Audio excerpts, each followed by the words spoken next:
students, welcome to Study Khajana. I am Tanisha. Today we will learn a very basic and important concept. Using this, we can avoid very bigger problems like accidents. Okay? ये जो आज topic होगा ये बहुत ज़्यादा important है exam के point of view से as well as conceptual point of view से. इसमें क्या है, कंसेप्ट यूज होंगे, एक्सप्रेशंस होंगे, ठीक है, जो आपके एज इट इज एग्जामिनर पूछता है या फिर आप कोई भी अपना एग्जाम देते हो, ठीक है, कॉम्पिटिटिव एग्जाम देते हो, उसमें भी ये बहुत ज्यादा यूज होता है. ये क्या है, इसमें ये सिंपली एक एप्लीकेशन होती है फोर्स की, ठीक है, एक स्पेशल जो फोर्स होता है हमारा, स्पेशल टाइप ऑफ फोर्स वो यूज होगा इसमें. ये कि फोर्स में स्पेशल टाइप ऑफ फोर्स बोल रहे हो तो वो कौन सा फोर्स होगा, आपने भी प्रीवियस क्लासेस में पढ़ा है, centripetal and centrifugal forces. Centripetal and centrifugal forces. जो आज हम अपने टॉपिक्स करेंगे उसमें हमारे ये दोनों स्पेशल टाइप ऑफ फोर्सेस, इन्हीं की एप्लीकेशन है, इन्हीं के लिए हम पढ़ेंगे आगे, ठीक है. इसमें क्या होता है कि सेंट्रीपिटल फोर्सेस आपने प्रीवियस क्लास में पढ़ा है, कोई भी एक मोशन है सर्कुलर मूव कर रहा है, ठीक है, कोई भी ऑब्जेक्ट सर्कुलर मूव कर रहा है. अब देखो, सर्कुलर मूव करने के लिए किसी भी ऑब्जेक्ट को क्या चाहिए, जो उसे सेंटर की तरफ खींच रहा हो, ठीक है, क्योंकि कोई भी एक पार्टिकल की टेंडेंसी है स्ट्रेट मोशन फॉलो करने के, ठीक है, स्ट्रेट पाथ फॉलो करता है वो, उसकी टेंडेंसी है स्ट्रेट पाथ फॉलो करने की. वो सर्कुलर मोशन में कैसे जाएगा बेटा, जब हम उस पर कोई फोर्स लगाएंगे, ठीक है. जब कोई भी हम उस पर फोर्स लगाते हैं, जो फोर्स हमें स्ट्रेट लाइन से यूनिफॉर्म सर्कुलर मोशन प्रोवाइड करा देता है, जो फोर्स प्रोवाइड कराता है वो क्या होता है, सेंट्रीपिटल फोर्स. और ये फोर्स हमारा एक्ट करता है बेटा हमेशा सेंटर के टुवर्ड्स. सेंटर कौन सा, जो हमारे यूनिफॉर्म मोशन का सेंटर होगा, ठीक है. और एक इसी को जो बैलेंस करता है, इक्विलिब्रियम में जो बैलेंस करता है, वो फोर्स होता है सेंट्रीफ्यूगल फोर्स, ठीक है. सेंट्रीफ्यूगल फोर्स बस इसके अपोजिट हो जाता है बेटा, क्योंकि ये क्या करता है, इक्विलिब्रियम में इसे इक्वेट कर देता है. ये सेंटर के टुवर्ड्स है तो ये क्या होगा, अवे फ्रॉम द सेंटर, ठीक है, अवे फ्रॉम द सेंटर. अब क्या होगा, जो अब देखो, जब हमारा कोई भी इक्विलिब्रियम में इक्वेट करता है कोई भी क्वांटिटी दूसरी क्वांटिटी को, तो क्या होता है उसमें होता है कि उनका मैग्नीट्यूड तो सेम होता है, पर डायरेक्शन क्या होती है, अपोजिट, जिससे उनका डिफरेंस क्या आ जाता है, zero. It means net force क्या आ जाए, जीरो.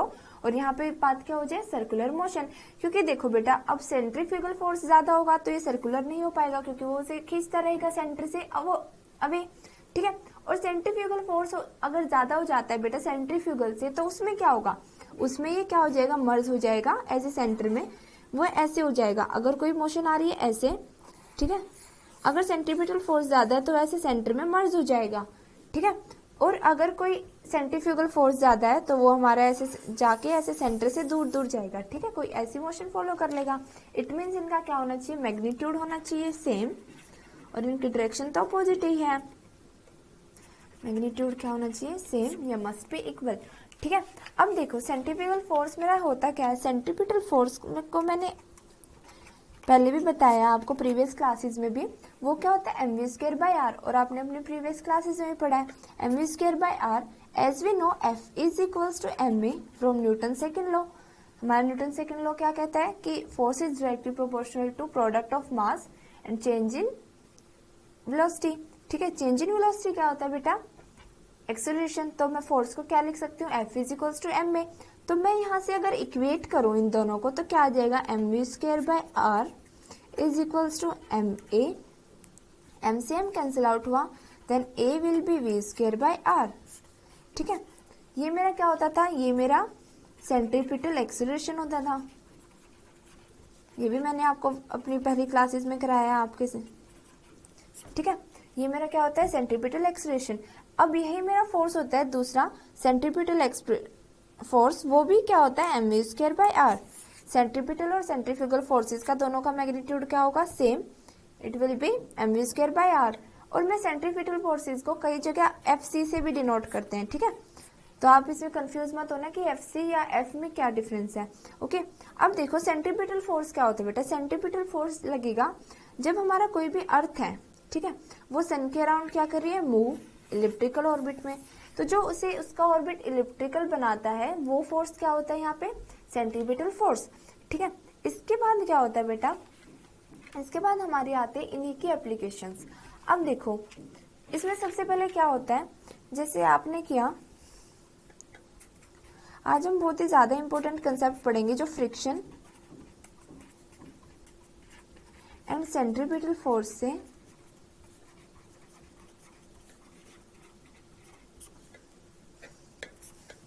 दोनों से मिलके बना है, जो इनके एप्लीकेशंस है। ठीक है, इसमें देखो बेटा, इसमें क्या होता है, सबसे पहले अब आया था एक कंसेप्ट होता है, बहुत ही ज्यादा यूजफुल कंसेप्ट है। अब देखो, आप कोई भी सर्कुलर मोशन का एग्जांपल लो।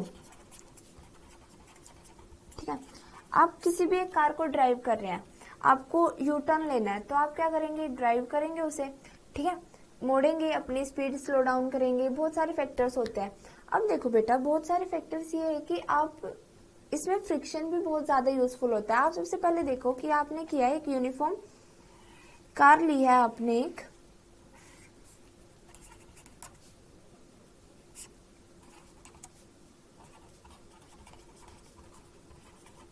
इसकी एप्लीकेशन है car on A level road. ठीक है, इसमें क्या है, आपने एक कार ली।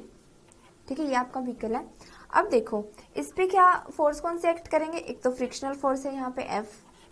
ठीक है, ये क्या है, F, F is frictional force.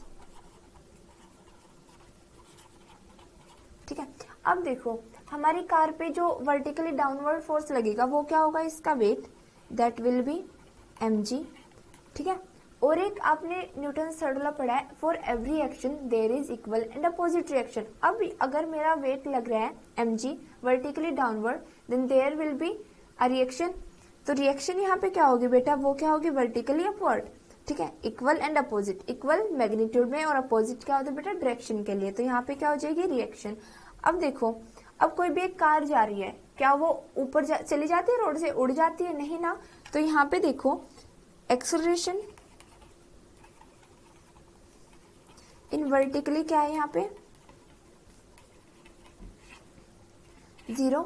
ठीक है, जब वो ऊपर नहीं जा रही है तो एक्सेलरेशन वर्टिकली क्या होगा, 0।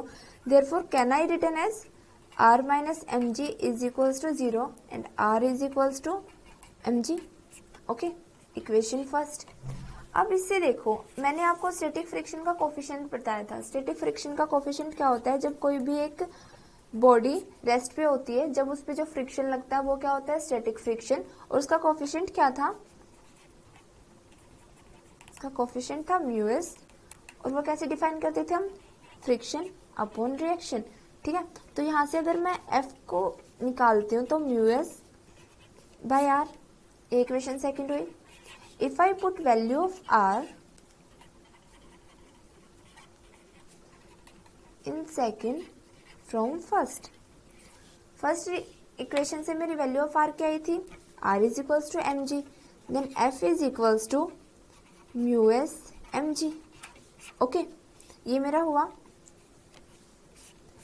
अब देखो बेटा, ये क्या है, यहाँ पे ये सर्कुलर पाथ फॉलो कर रही है। ठीक है, तो जो मेरा फ्रिक्शन लगेगा उसी के अपोजिट इक्विलिब्रियम रिएक्शन में मेरा यहाँ पे क्या लगेगा, सेंट्रीपिटल फोर्स। सेम कंसेप्ट, क्योंकि every reaction has equal and opposite reaction. ठीक है, every reaction has equal and opposite reaction. अगर मेरा फ्रिक्शन लग रहा है तो फ्रिक्शन हमेशा अपोज करता है जो फोर्स की डायरेक्शन होती है। फोर्स है मेरा mv square by R, friction उसे अपोज करेगा सेम मैग्नीट्यूड से। ठीक है, तो यहाँ पे क्या हो जाएगा बेटा, फोर्स हमें पता है क्या होता है, mv स्क्वायर बाय आर। ठीक है, अब देखो ये क्या है, यहाँ पे ये मेरा फ्रिक्शनल फोर्स है, ये मेरा सेंट्रीपिटल फोर्स है। For equilibrium it will be written as mu s mg is equals to mv square by r। क्योंकि इक्विलिब्रियम के लिए बेटा क्या होगा कि हमारी रिएक्शन सही चले, हमारी जो मोशन है वही रहे, उसके लिए हमारा फोर्स, फ्रिक्शनल फोर्स और सेंट्रीपिटल फोर्स इक्वल होने चाहिए। ठीक है, ये मेरी कंडीशन होती है। इसीलिए अब देखो बेटा, मैंने इनको इक्वेट किया, देन आई फाउंड m से m कैंसिल आउट हुआ, then v square is equals to mu S G R and v is equals to under root mu s g r। Okay, ये क्या होता है, ये मेरी मिनिमम वेलोसिटी है बेटा, जो मुझे अपनी कार सर्कुलर पाथ पे या लेवल रोड पे चलाने के लिए चाहिए। अगर मेरी इतनी वेलोसिटी होगी तभी मेरा व्हीकल मूव कर पाएगा। ठीक है, ये क्या होता है, mu S upon G R. ठीक है, अब देखो बेटा, अब देखो, अगर मेरी कोई भी एक कार है, ठीक है, ये मेरा कोई भी व्हीकल है, अगर मैं इसकी लेती हूँ हाइट h, ठीक है, कि मेरी हाइट h की कार है, ये मतलब आपका एग्जाम में नहीं पूछता, ये इसके ऊपर जो मैं आपको ये एक्सप्रेशन करा रही हूँ ये कम्पिटिटिव एग्जाम्स में पूछ लेते हैं न्यूमेरिकल। ठीक है, तो आपको सीधा क्या करना है, आपको सीधा फॉर्मूला यूज करके, वैल्यूज गिवन होगी हर चीज की, आपको सिर्फ फॉर्मूला यूज करना होगा और देन वैल्यू पुट करके आप वैल्यू निकालेंगे। अगर मैं लो distance between tyres is 2x, ठीक है, 2x is equals to distance between tyres and h is equal to height of vehicle.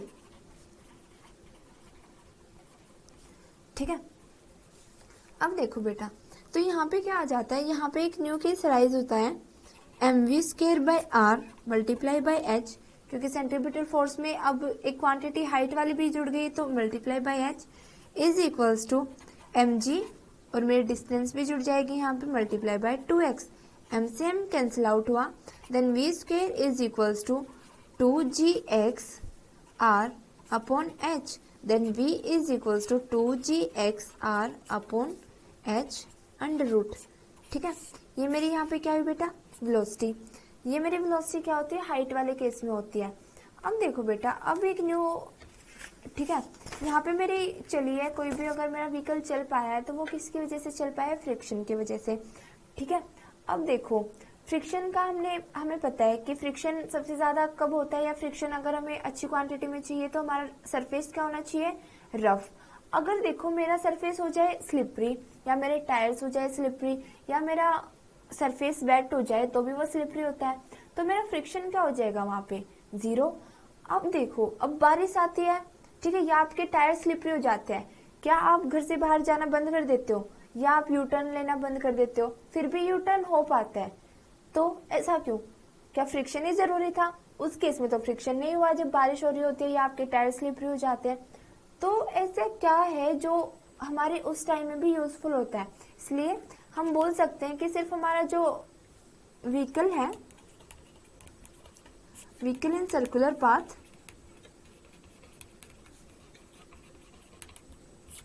Dependent नहीं है बेटा, सिर्फ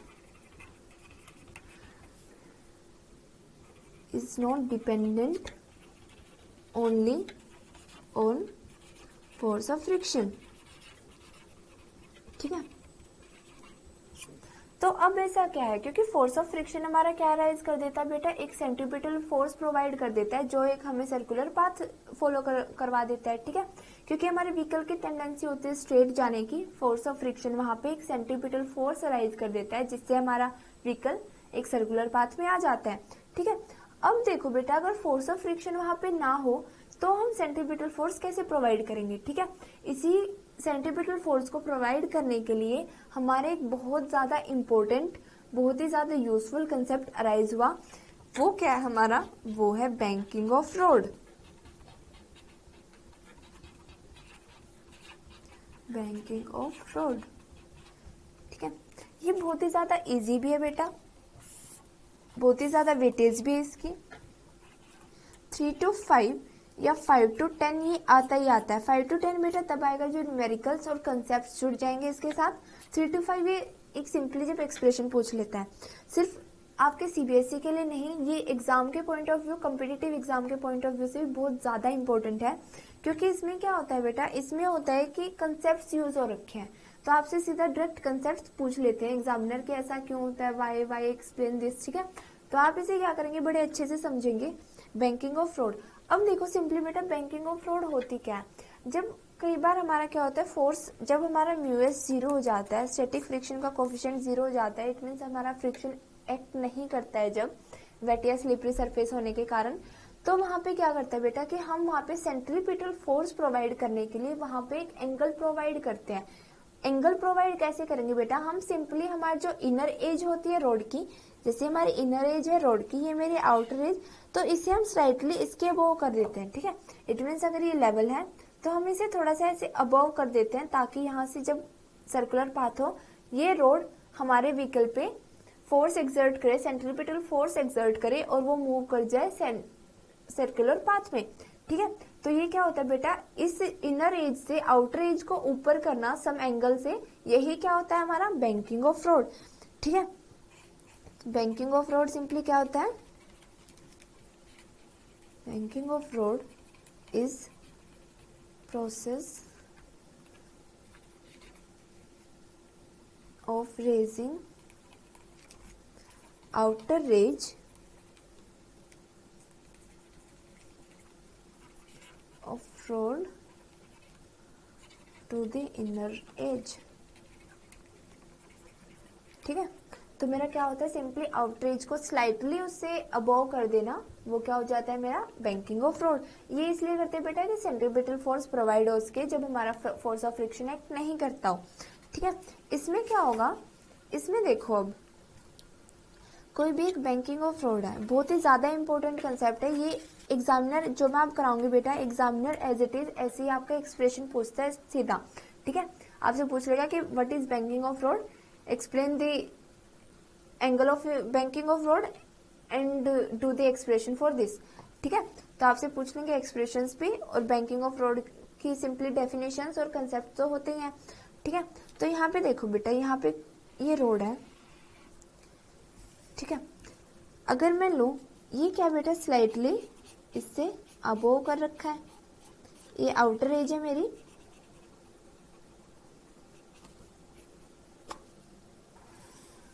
ये लेवल है, ये मानो मैंने अबोव किया एंगल थीटा से। ठीक है, जो मेरा ये था और मेरा ये एंगल। ठीक है, ये अगर मैं यहाँ से ये लाइन लेती हूँ तो मानो कि मैंने ये अबोव किया एंगल थीटा से, तो ये अबोव है बेटा मेरा यहाँ एंगल थीटा से। यहाँ पे आपका व्हीकल, उसका जो फोर्स होगा वो वर्टिकली डाउनवर्ड होता है, इट विल बी mg। ठीक है, अब देखो जो नॉर्मल रिएक्शन होती है, नॉर्मल रिएक्शन किससे होगी, ऑब्जेक्ट से। तो मेरे यहाँ पे मानो नॉर्मल रिएक्शन हुई r। ठीक है, और मेरा नॉर्मल के साथ normal to the earth surface, इसने एंगल फॉर्म किया बेटा थीटा। तो वेक्टर कंपोनेंट से हमने पढ़ा है थीटा के साइड वाला ही लाइन क्या हो जाती है मेरी आर कोस थीटा, जो थीटा से टच होती है, और ये क्या हो जाएगी आर साइन थीटा। ठीक है, अब देखो बेटा ऐसे ही मेरा यहाँ पे फ्रिक्शन, अब मेरा फ्रिक्शन एक्सर्ट कर रहा है ऐसे। ठीक है, यहाँ पे मेरा फोर्स ऑफ फ्रिक्शन एक्सर्ट कर रहा है। ठीक है, अब यहाँ पे देखो, यहाँ पे सेम हो जाएगा, अगर ये मेरा फॉर्म कर रहा है आउटर के साथ कर रहा है, जो मेरा रेज हुआ एंगल उसके साथ ये थीटा एंगल फॉर्म कर रहा है, तो मेरा ये क्या हो जाएगा F cos theta component and it will B F sine theta component.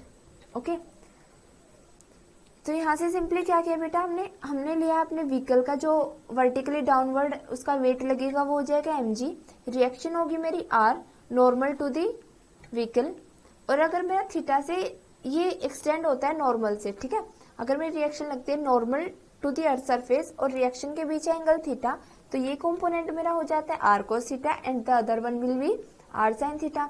Same ऐसे ही में फ्रिक्शन लग रहा है अगर मेरा इसे पुश करने के लिए अंदर, क्योंकि सेंट्रीपिटल फोर्स मेरा ऐसे लग रहा है। ठीक है, और मेरा फ्रिक्शन लग रहा है ऐसे, ये मेरा है F, it will B mv square by r।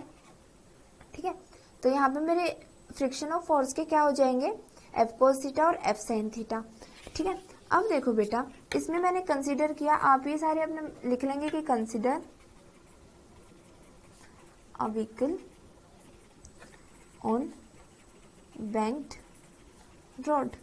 ठीक है, हमारे फिजिक्स में क्या होता है, थियरी के साथ साथ एक्सप्रेशन बहुत ज्यादा इंपॉर्टेंट होते हैं, तो आपको ये बनाना जरूरी है। ठीक है, अब मैं अगर करूं, अब आपको पता है बेटा every action has equal and opposite reaction. अब देखो मेरा क्या है, mg फोर्स है और नीचे और दूसरा फोर्स कौन सा लग रहा है, f साइन थीटा। ठीक है, तो mg और f साइन थीटा मेरे अपवर्ड फोर्स से क्या हो जाएंगे, इक्विलिब्रियम में इक्वेट। तो मेरा अपवर्ड फोर्स कौन सा है, for equilibrium r cos theta will be mg plus f sine theta.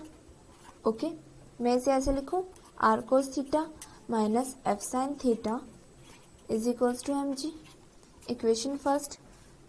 And the second one is for equilibrium, first case ये हुआ, सेकेंड वन। अब देखो बेटा, अब जो मेरा एक फोर्स लग रहा है आउटवर्ड वो मेरा सेंट्रीपिटल फोर्स, और मेरे फोर्सेस के कंपोनेंट लग रहे हैं फ्रिक्शनल फोर्स के और रिएक्शनल फोर्स के, वो मुझे कर रहे हैं अंदर पुश। फ्रिक्शनल फोर्स मेरा आउटर एज पे लग रहा है, ठीक है। तो यहाँ पे मेरा दोनों फोर्स इक्वेट हो जाएंगे इक्विलिब्रियम में, क्योंकि वैल्यूज सेम होगी तभी वो एक जो पाथ हमें फॉलो कराना उसी पे चलेगा, क्योंकि नेट फोर्स वाला कॉन्सेप्ट आ जाता है बेटा यहीं पे कि अगर मेरा यहाँ पे लग रहा है 10 न्यूटन, यहाँ पे लग रहा है मेरा 10 न्यूटन, ठीक है, अपोजिट डायरेक्शन में, तो मेरी ये जो बॉडी है यहीं पे स्टैटिक रहेगी और नेट फोर्स यहाँ पे क्या हो जाएगा 0। अगर मेरा देखो लेफ्ट की राइट की तरफ लग रहा है 20 न्यूटन, राइट की तरफ लग रहा है 10 न्यूटन, तो मेरी बॉडी किस तरफ मूव कर जाएगी, टुवर्ड्स राइट। और मेरा रिजल्टेंट फोर्स क्या हो जाएगा बेटा, यहाँ पे रिजल्टेंट फोर्स हो जाएगा 20 Newton minus 10 Newton will be 10 Newton. ये आपने अपने प्रीवियस क्लासेस में पढ़ा है। तो ये वही वाला कंसेप्ट है बेटा कि यहाँ पे हमारा नेट इक्विलिब्रियम में क्या हो जाता है, रिजल्टेंट फोर्स जो रिजल्टेंट होता है मेरा वो क्या होता है 0, ठीक है, इसलिए रिजल्टेंट यहाँ पर 0 है। तो जो मेरे डाउनवर्ड और अपवर्ड वाले फोर्सेज है वो क्या हो जाएंगे, इक्वेट, ठीक है, इक्वल होने चाहिए। तो मैंने उसी कंसेप्ट से इन्हें इक्वेट किया। अब देखो यहाँ पे भी क्या है, दोनों रिजल्टेंट मेरा 0 है, तो मेरा जो आउटर साइड है सेंट्रीपिटल फोर्स वो, और जो इनर साइड मेरे कंपोनेंट्स आ रखे हैं वो, दोनों के मैग्नीट्यूड क्या होने चाहिए, सेम। तो can I return as F cos theta plus R sine theta is equals to F, it means R sine theta plus F cos theta is equals to F C, मेरा यहाँ पे क्या बेटा M V square by R, equation second. अब देखो अगर मैं divide करती हूँ इक्वेशन सेकेंड को, if I divide equation second divided by first, ठीक है, तो क्या हो जाएगा यहाँ पे R cos theta plus F R sine theta plus F cos theta upon R cos theta minus F sine theta will be M V square by R into M G, ठीक है। अब यहाँ पे देखो बेटा एम से M हुआ cancel, तो क्या बचा मेरा यहाँ पे R sine theta plus F cos theta upon R cos theta minus F sine theta is equals to V square by R G. If I take r is common from here, numerator and denominator, then r sin theta plus r मैंने common लिया तो बेटा यहाँ पे क्या हो जाएगा f divided by r cos theta, ठीक है। यहाँ पे भी मैंने r कॉमन लिया तो यहाँ पे क्या हो जाएगा cos theta minus f divided by r sin theta, okay. इस तरफ क्या है v square by R G, r से मेरा r कैंसिल आउट हुआ, देन यहाँ पे क्या हुआ बेटा, यहाँ पे बचा sine theta plus F by R cos theta upon cos theta minus F by R sine theta is equals to V square by R G. As we know mu S क्या होता है, स्टैटिक फ्रिक्शन का coefficient F by are, तो मैं यहाँ पे F by are की जगह क्या लिखूंगी म्यू एस, और मैं कॉमन ले लेती हूँ बेटा यहाँ से कोस थीटा। अगर मैंने कोस थीटा कॉमन लिया तो यहाँ पे क्या बचा sine theta upon cos theta plus F by R को मैं रिप्लेस कर सकती हूँ म्यू एस से, और cos theta upon cos theta divided by cos theta, यहाँ पे क्या हुआ cos theta upon cos theta minus F by R को रिप्लेस करूंगी mu S, and sine theta will be divided by cos theta, और मेरा इक्वेट कर रहा है ये V square by R G से, ठीक है।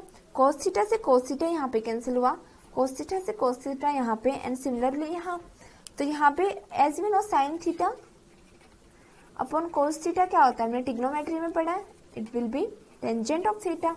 Then if I put tan theta plus mu S upon 1 minus mu S tan theta, ये क्या होगा V square by R G. अब मुझे यहाँ से अगर वेलोसिटी की वैल्यू निकालनी है तो मैं वेलोसिटी की वैल्यू निकाल सकती हूँ यहाँ से, V square is equals to R G tangent of theta plus mu S upon 1 minus mu S tangent of theta. ठीक है, तो म्यू एस वी स्क्वायर और वी की वैल्यू यहाँ से आएगी बेटा V R G tangent of theta plus mu S upon 1 minus mu S tangent of theta and raise to power half. तो बैंकिंग ऑफ रोड में जो मेरी वेलोसिटी की जरूरत होती है, जिस वेलोसिटी से हमारा मूव करना चाहिए ऑब्जेक्ट, जिससे हमारे स्लो डाउन ना करनी पड़े, ठीक है, उस पर कोई इफेक्ट ना पड़े, जो मेरी वैल्यू होगी वो, और इसी के लिए होता है बेटा एक angle of banking of road. Angle of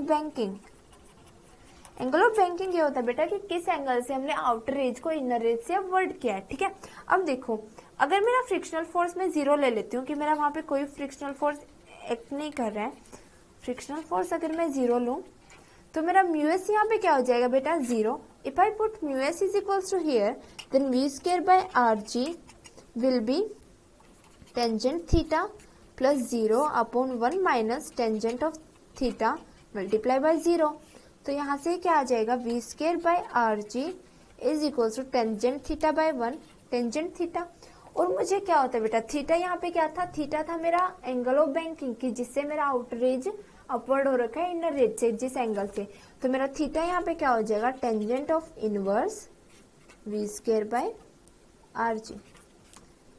ठीक है, तो ये मेरा होगा एंगल ऑफ बैंकिंग और ये मेरी होगी वेलोसिटी ऑफ बैंकिंग।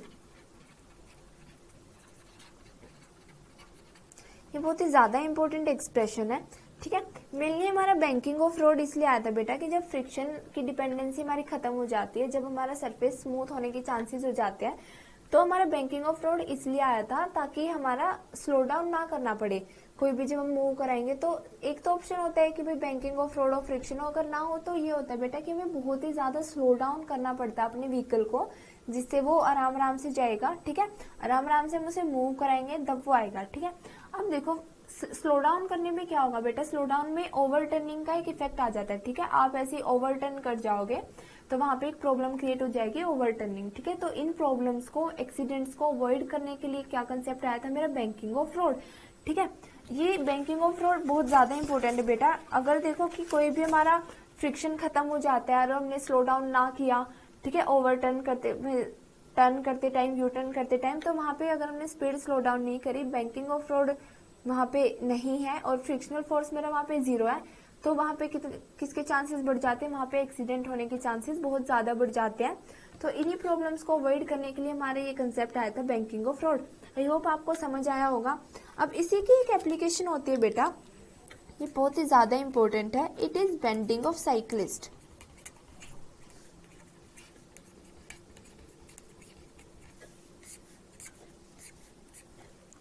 ठीक है, बेंडिंग ऑफ साइक्लिस्ट ये क्यों होता है बेटा। अब देखो कोई भी हमें फ्रिक्शनल फोर्स प्रोवाइड करना होता है सेंट्रीपिटल फोर्स को, कोई भी हमें टर्न कराते टाइम एक फ्रिक्शनल फोर्स देंगे तो उससे हमारा क्या प्रोवाइड हो जाएगा सेंट्रीपिटल फोर्स।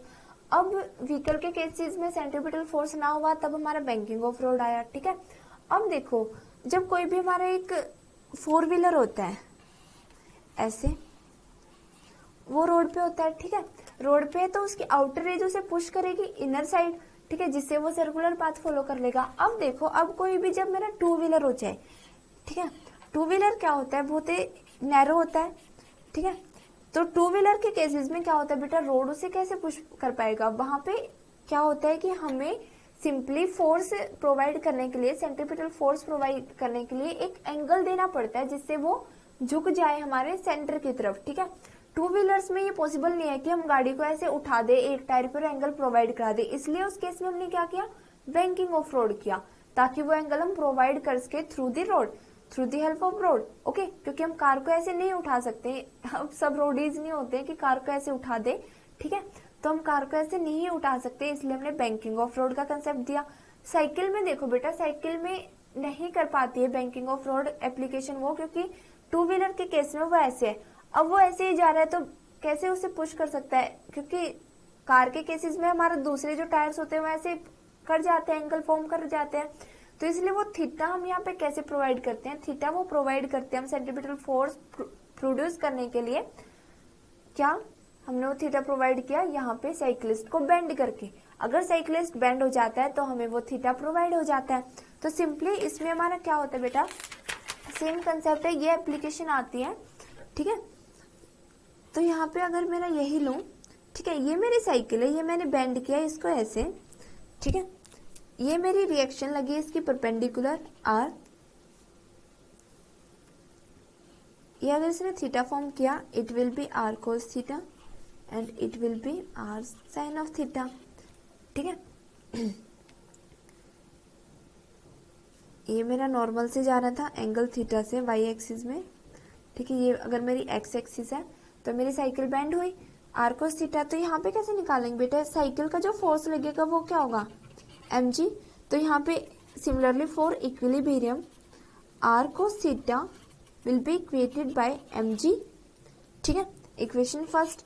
और यहाँ पे क्या होगा बेटा, आर साइन थीटा एक फोर्स, ठीक है। यहाँ पे मेरा फ्रिक्शनल सेंट्रीपिटल फोर्स लग रहा है मेरे इस डायरेक्शन में Fc, ठीक है। तो मेरा Fc यहाँ पे किससे इक्वेट हो जाएगा, आर साइन थीटा से। It will be R sine theta is equals to mv square by R, equation second. Similarly, if I divide equation second by first, then r sin theta divided by r cos theta is equals to mg upon mv square by r, ठीक है। तो यहाँ से क्या हुआ, r से r cancel out हुआ, m से m कैंसिल आउट हुआ, mv square by r upon mg, ठीक है। तो यहाँ से m से m कैंसिल आउट आओ, r से r, then tangent theta will be v square by rg, ठीक है। तो मेरा थीटा यहाँ पे क्या आ जाता है, tangent inverse v square by rg। ये एंगल ऑफ बैंकिंग, मैंने पिछले केस में भी जब फ्रिक्शनल फोर्स को जीरो करके निकाला था तो मेरा एंगल ऑफ बैंकिंग यहाँ पे भी क्या था, tangent inverse v square by rg। और मेरा एंगल ऑफ बैंकिंग यहाँ पे भी क्या है, tangent inverse v square by rg। ये मेरा बैंकिंग ऑफ रोड के केस में था। अब मैं देखती हूँ बेटा मुझे वेलोसिटी क्या देनी है अपनी साइकिल को, जिससे वो बेंड करते टाइम उसकी वेलोसिटी होनी चाहिए। यहाँ से देखो, अगर मैं इस इक्वेशन से निकालूं, from equation third v square must be rg tangent theta, that is v is equals to rg tangent theta under root, ठीक है। तो जो मेरी वेलोसिटी की वैल्यू है साइकिल के केस में वो क्या होनी चाहिए, v square is equals to rg tangent theta. और ये मेरा थीटा क्या है बेटा, यहाँ पे angle of bending of cyclist, ठीक है। और ये बहुत ही ज्यादा इंपॉर्टेंट कंसेप्ट थे, banking of road and bending of cyclist. अब इसी के ऊपर हम कंसेप्चुअल क्वेश्चन बेटा कैसे पूछे जाते हैं। एक बहुत ही ज्यादा इंपॉर्टेंट क्वेश्चन होता है कंसेप्चुअल क्वेश्चन, उसमें पूछा जाता है कि अब बताओ कि is large brake on a bicycle will more effective than small brake. तो हमसे पूछा जाता है वाई, क्या हमारे लार्ज ब्रेक बाइसिकल में बहुत ज्यादा इफेक्टिव होते हैं अगर हम स्मॉलर ब्रेक लगाएं। तो यहाँ पे क्या होगा बेटा, नो, ठीक है। क्योंकि क्या है कि हमारा फ्रिक्शनल फोर्स और सरफेस पे हमारे ब्रेक्स नहीं कर पाएंगे, ठीक है। डिपेंडेंट अगर मेरा स्लिपरी नहीं है, ठीक है, सरफेस पे मेरा डिपेंड नहीं करेगा, तो लार्जर ब्रेक और स्मॉल ब्रेक में कोई फर्क नहीं होगा, लार्जर ब्रेक नहीं होंगे ज्यादा इफेक्टिव। पर क्या करते हैं हम कंपैरेटिवली हम लार्जर ब्रेक्स लगाते हैं, वो क्यों लगाते हैं कि हमारा कोई भी, अब देखो हाउएवर कोई भी एक सरफेस स्लिपरी हो जाए, ठीक है, तो वहां पे हमें ज्यादा फोर्स चाहिए रोकने के लिए उसे, ठीक है। तो इसलिए हम उस पर क्या कर देते हैं, लार्जर ब्रेक हम साइकिल को दे देते हैं। तो ऐसे ऐसे कंसेप्चुअल क्वेश्चन आते हैं, तो सिंपली इसमें पूछते हैं नो, ठीक है, यस और नो, तो आप बोलेंगे नो, ठीक है। तो इसमें मोर इफेक्टिव नहीं है, वैसे हम कंपैरेटिवली लार्जर ब्रेक लगाना प्रेफर करते हैं, ठीक है। तो यहाँ पे बेटा ऐसे इसी टॉपिक पे न्यूमेरिकल्स कर लेते हैं एक दो। वो क्या आता है इसमें, देखो ऐसे ऐसे कंसेप्चुअल क्वेश्चन बहुत ही ज्यादा इंपॉर्टेंट होते हैं। Give the magnitude and direction of the net force on a drop और rain falling down with a constant speed. अब देखो बेटा क्या है, मेरा रेन फॉल कर रही है मुझे कांस्टेंट स्पीड से, ठीक है, कांस्टेंट स्पीड से कर रही है तो मेरा एक्सेलरेशन क्या हो जाएगा 0, क्योंकि एक्सेलरेशन मेरा क्या होता है चेंज इन वेलोसिटी। कांस्टेंट से कर रही है तो चेंज इन वेलोसिटी टाइम के साथ कुछ है ही नहीं, then acceleration is equals to 0। तो मेरा फोर्स होता है एम में, एक्सेलरेशन मेरा 0, देन फोर्स विल बी 0। तो मेरा नेट फोर्स क्या हो जाएगा बेटा यहाँ पे 0। अब cork of mass 10 gram floating on a water. अब देखो कोई भी एक चीज जो फ्लोट करती है किसी पे भी, ठीक है, तो उस पे जो रिएक्शन लगती है, अगर इस सरफेस पे ये कोई भी कॉर्क फ्लोट कर रही है तो इसका जो मास होगा 10 ग्राम, वो एक अपोजिट रिएक्शन से इक्वेट कर रहा होगा।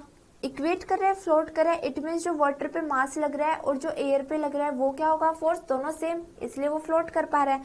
तो यहाँ पे क्या हो जाएगा बेटा, mg मेरा है 10 ग्राम, फ्लोट कर पा रहा है, इसलिए जो मेरा फोर्स क्या होगा इक्वेट, इक्वेट होते ही वो क्या हो गया इक्वल हो गया, और जो मेरा नेट फोर्स हो जाएगा 0। तो यहाँ से मेरा नेट फोर्स क्या हो जाएगा 0। अब kite holding stationary in the kite, stationary है बेटा, उसकी स्टेशनरी है, डिस्टेंस में कोई चेंज नहीं है, डिस्टेंस में कोई चेंज नहीं है, इट मीन 0। डिस्टेंस में चेंज नहीं है तो क्या होगा, वेलोसिटी भी 0।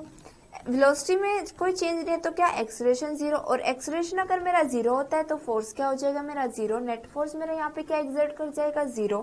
अब देखो, a car is moving with a constant velocity. Constant word आते ही आपके दिमाग में स्टक हो जाना चाहिए कि कांस्टेंट वेलोसिटी है या कांस्टेंट एक्सेलरेशन है। कांस्टेंट एक्सेलरेशन से हमारा फोर्स कांस्टेंट आ जाएगा, बट कांस्टेंट डिस्प्लेसमेंट और कांस्टेंट वेलोसिटी से मेरा एक्सेलरेशन भी क्या हो जाएगा 0, और वो हमें क्या प्रोवाइड कर देगा, नेट फोर्स 0। ठीक है, तो यहाँ पे भी मेरा फोर्स की वैल्यू क्या आ जाएगी 0। A high speed electron in a space far from gravitational objects and free of electric and magnetic fields. अब देखो बेटा, अब हम अर्थ पे हैं, हम पे कौन सा फोर्स लग रहा है जिससे हमें चलने में बैठने में बहुत ज्यादा आसानी हो जाती है, वो फोर्स होता है ग्रेविटेशनल फोर्स। ठीक है, अब देखो ग्रेविटेशनल फोर्स नहीं है, यहाँ पे साफ साफ दिया है। Free from electric and magnetic field, ये नॉन कॉन्टेक्ट फोर्सेज होते हैं जो हमें दिखते नहीं है बट हर टाइम हम पे एक्सर्ट होते हैं। ठीक है, तो gravitational force, electric and magnetic force हमारे नॉन कॉन्टेक्ट फोर्सेज है। अगर ये वहां पे एक्सर्ट नहीं होंगे तो वहां पे कोई फोर्स ही नहीं होगा, तो कोई फोर्स नहीं होगा तो नेट फोर्स क्या हो जाएगा, यहाँ पे भी 0। तो ऐसे ऐसे कंसेप्चुअल क्वेश्चंस आते हैं आपके कॉम्पिटिटिव एग्जाम्स में, तो आप समझ गए कि इसे कैसे करना है। अब बैंकिंग ऑफ रोड पे हम एक एग्जांपल कर लेते हैं। अब देखो बेटा, यहाँ पे क्या है, train rounds an unbend circular band of radius 30 metre at a speed of 54 kilometre per hour. The mass of train is 10⁶ kg, what provides the centripetal force required for this purpose on the engines or rail? What is the angle of banking required to prevent wearing out the rails? अब मेरे से क्या पूछा बेटा कि centripetal force की value पूछी है जो हमें प्रोवाइड करना है जिससे हमारा ये मूव कर जाए। ठीक है, और मेरे से पूछा है कि वो एंगल क्या होगा, इट मीन्स टेंजेंट थीटा पूछा है, और मेरे से एफसी पूछा गया है। तो मैं कैसे निकालूंगी, मुझे क्या गिवन है यहाँ पे, मुझे स्पीड गिवन है, velocity is equals to 54 kilometre per hour, radius मुझे गिवन है 30 मीटर, एंड मास मुझे गिवन है 10⁶ kg। ठीक है, अब देखो बेटा, अगर मैं इसे मीटर पर सेकंड में चेंज करूंगी then I will divided by 1000, 60 by 60, 3 से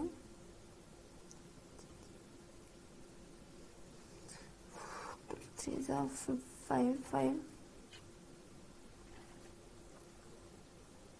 3 5 3 1 जा एंड 3 8 जा। अगर मैं इसे कट करती हूँ तो अगर यहाँ पे आएगा मेरा 15 मीटर पर सेकेंड। ठीक है, तो यहाँ पे ये हुआ मेरा 15 मीटर पर second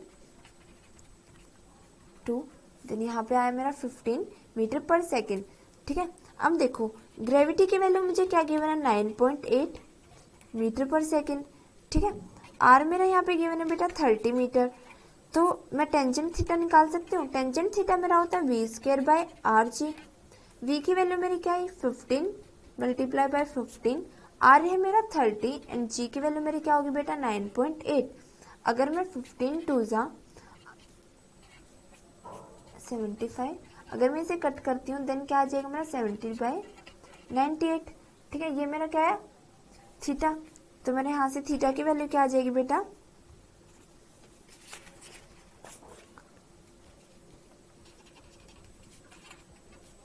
tangent theta will B 75/98। अगर मैं इसे कट करती हूँ तो 0.76, ठीक है। तो theta is equals to tangent inverse 0.76।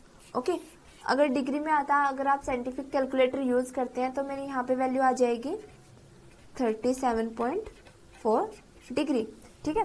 तो मेरा 37.4 डिग्री यहाँ पे क्या है, ये है मेरा angle of banking. It means ये मुझे रिक्वायर्ड है, जो मुझे आउटर एज इनर एज से अपवर्ड करनी है, वो कितना एंगल होना चाहिए, 37.4। ये मेरा नेसेसरी एंगल है जो मेरा एक पर्टिकुलर सेंटीमीटर फोर्स प्रोवाइड करेगा, जो मुझे मोशन देगा सर्कुलर, और जो मेरा व्हीकल होगा और वो टर्न कर जाएगा सर्कुलर पाथ पे, ठीक है। तो ये है मेरा एंगल ऑफ बैंकिंग। आज का लेक्चर यही खत्म होता है। ये हमारा 3rd चैप्टर की भी एंडिंग है। नेक्स्ट लेक्चर में हम 4th चैप्टर शुरू करेंगे। ये बहुत ही ज्यादा इंपॉर्टेंट कंसेप्ट है, इसके साथ आप फेमिलियर रहिए। आई होप आपको समझ आया होगा। जो भी आपके डाउट्स हो please right in comment box. Thank you.